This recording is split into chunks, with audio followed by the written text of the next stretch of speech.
मराठी शाळा साहित्य खरडा eco club अंतर्गत आजचा विषय सुंदर विषय आजचा विषय आहे पाणी कसं वाचवायचं।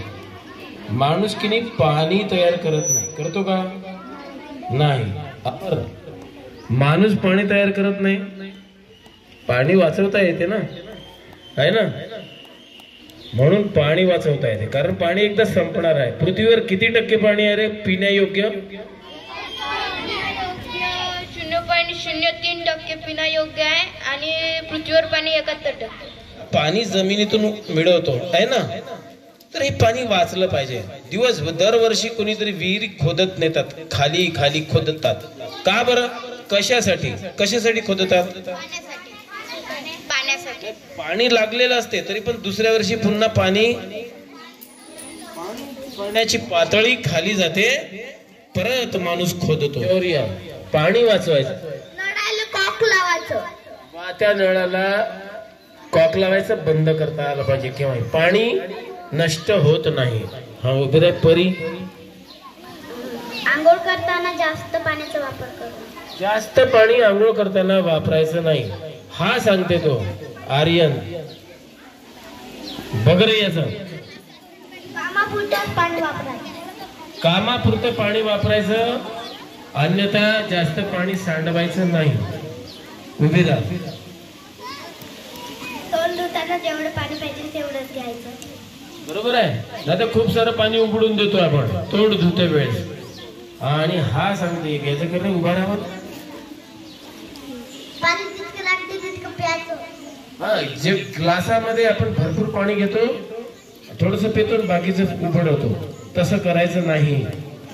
नळाला छिद्र पडून आहे तर ते बंद बंद करून, हा, नळ ठिबक त्यानं पाणी त्याची तोटी बदलायची, बरोबर आहे, बंद कर। बघा आमचा पृथ्वीराज, आंघोळ केलेलं पाणी आणि भांडी घासलेलं पाणी हे सांडपाणी झाडांना टाकायचं। हा, सांडपाण्याचा वापर करायचा, बरोबर आहे। सांडपाण्याचा वापर हा झाडांना रोपांना आपोआप जाते आणि पाणी जमिनीत पण मुरते, बरोबर सांगितलं। हा हा सांगते स्वराज। अंघोळीच्या पाण्याने कपडे धुवावे, आंघोळ केलेलं पाणी कपडे नाही धुता येणार पण परसबागेला देता येते, आहे ना? आंघोळ केलेलं पाणी परसबागेला जाते ना। चल ही सांगते आपण। पावसाळ्याचं पाणी जमिनीत जिरवायचं, हा चांगला उपाय आहे। पावसाळ्याचं पाणी आहे ना जमिनीमध्ये मुरवायचं, सार्थक। थांबा, पाणी योग्य तेवढ्या प्रमाणात वापरायचं। हो, तर तू रोज हा हा सांगतो रोज किती घेतो? एका बकेटीत होते आंघोळ? हा का म्हणतो 2 बकेटा वापरायच्या तर 1 बकेट वापरा, पाणी कमी वापरा आंघोळीला। नद्या किंवा बंधारे बांधून पावसाचं पाणी त्याच्यात साठवायचं। अरे वा, याच्यासाठी टाळ्या वाजवा रे, टाळ्या होऊन जाऊ द्या। नदी किंवा नाल्याचं पाणी बंधारा बांधायचं, अडवायचं, पाणी जमिनीत मुरते, हा स्वराज सांगतोय आमचा। पाण्याचा गैरवापर करू नये, पाण्याचा गैर करायचा नाही, मसाडी पाण्यात धुवायचं नाही, है का नाही? पाण्याचा गैरवापर हा पा नळाखाली आंघोळ धुण्यापेक्षा बकेटीत पाणी घेऊन आंघोळ धुवा। अरे वा, याच्यासाठी टाळा वा रे। नळाखाली आंघोळ करायची नाही, बकेटीत पाणी घ्या, हे करा आंघोळ। शॉवरचा वापर नाही करायचा। अरे छान, जरा टाळ्या वाजवा पहिला वर्ग।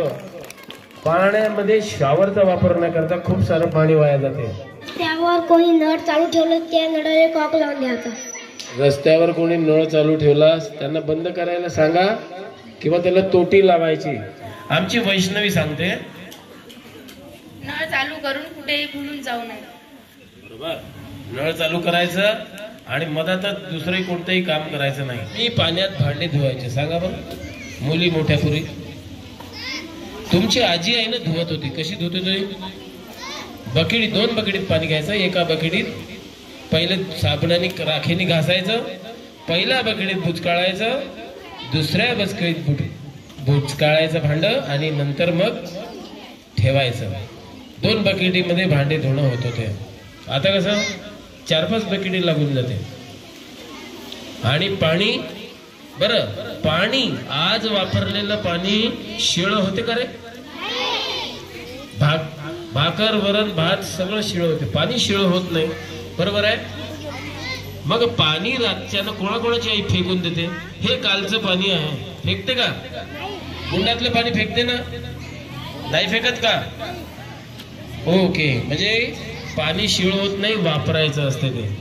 इको क्लब अंतर्गत पाणी वाचवायचं कसं हे बघितलं, तुम्ही सर्वांनी भाग घेतला, तुम्ही पूर्ण खूप चांगले आहे. धन्यवाद.